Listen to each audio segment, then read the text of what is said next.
Well,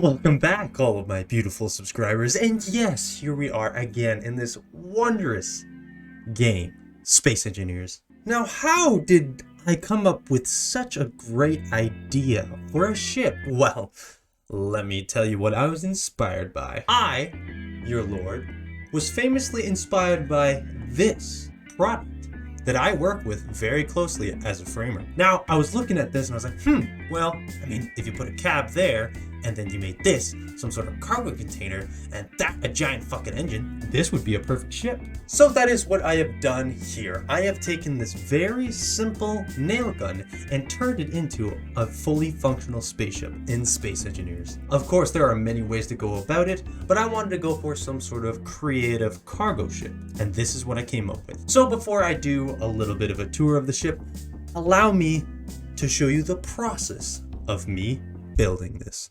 beautiful design. I hope you all enjoy.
Would you take a look at this beauty?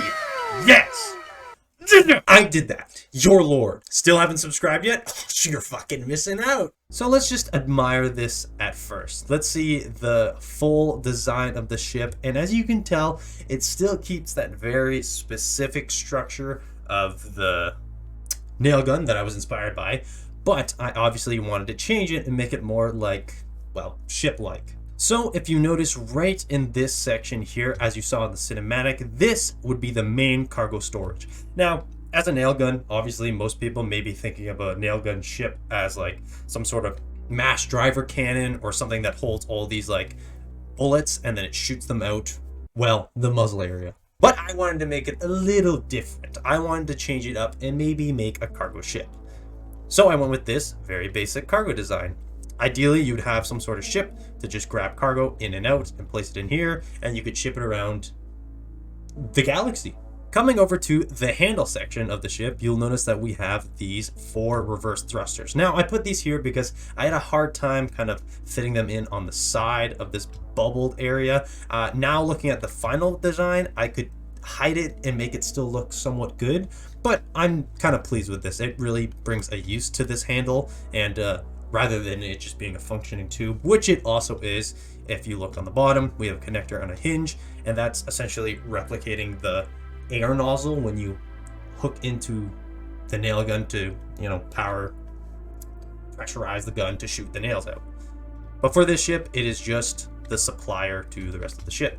Now, if you take a look at the back of the ship, you'll notice we have this massive thruster, and that's what I really envisioned this monster of a cargo ship to have, you know, something with a lot of power to burst through space and carry all this huge cargo. And again, I think it turned out pretty well. Something I would probably change, I'm gonna do it right now because it's bothering me, is add these little rounded parts. So it looks like a perfect little circle around this massive engine, and it looks a lot better. See how adding just a few blocks will change the look of a ship drastically. I love it. I think it's a great design, as well as we have these clear little no purpose blocks just to give it a little more detail, little rigidness around the thruster. Then to go with the uselessness, we have these fins that are placed sporadically just to give this gun a more ship feel. You know, if I didn't have those existing wings on it, it still looked a lot like just a floating gun, which it kind of does, but this gives it a little more of a spaceship feel. Now, I wanted to be symmetrical, but also asymmetrical, because on the actual nail gun, you can only see the nails from one side. The other side is actually completely blocked off or allows the nails to just sit flush against it.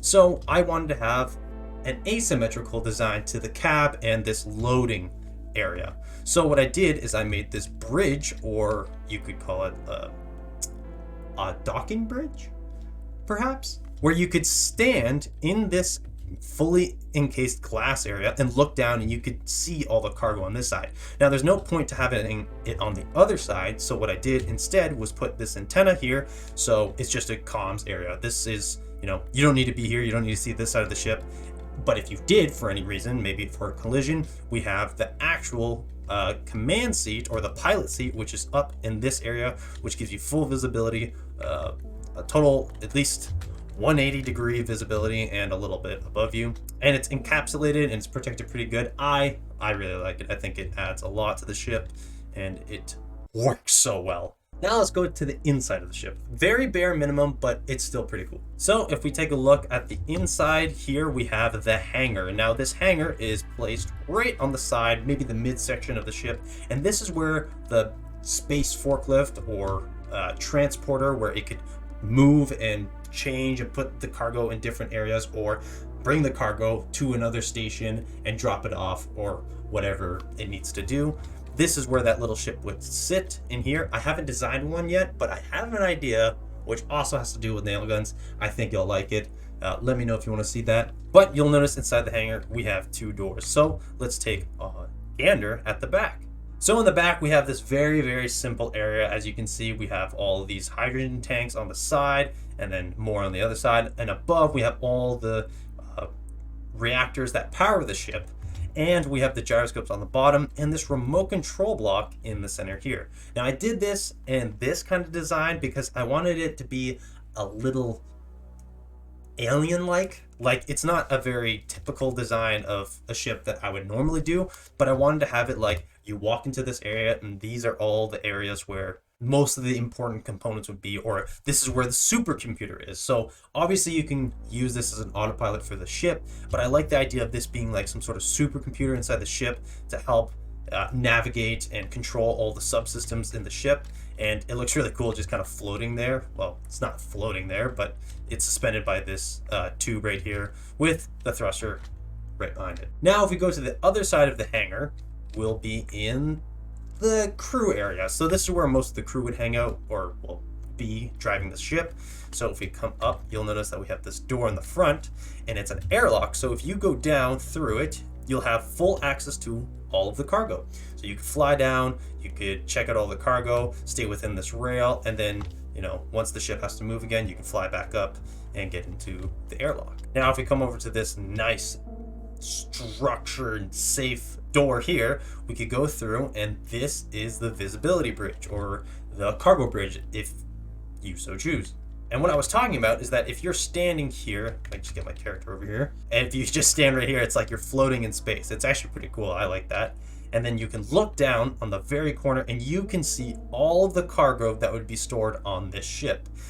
It gives great visibility, and I love the design of that. Going up a flight of stairs, you'll notice that we have these crew quarter beds, and very simple, unlike any of my designs. A little lazy. I was really focusing on the exterior of the ship, but you know, this gives you the basic idea of what this area would be, which is just for sleeping. Maybe had a little bit of a cafeteria in here, or some lockers with a TV. This light's flashing, it's not supposed to, but we can enjoy that. And then we come up here to the main cab, or the pilot seat of the ship, and you can fly the ship with no problem. It's got great maneuverabilities. It's a little slow, but it does have hydrogen, so not really a worry. You can pick up speed pretty quickly, you can stop pretty quickly, so I think it's maneuverable all in all pretty well. Anyways, I really hope you enjoyed this one. If you did, please consider leaving a like, subscribe if you haven't already, click that bell icon, get a heads up of whenever I'm going to post my next video. I like to keep active on the community page on my YouTube, so if you have any questions as to what I'm up to, I'll post a lot of it there, do a couple polls like I used to do, and see what games you want to see me play. This has been your Lord Chonkers, playing Space Engineers once again, now signing off.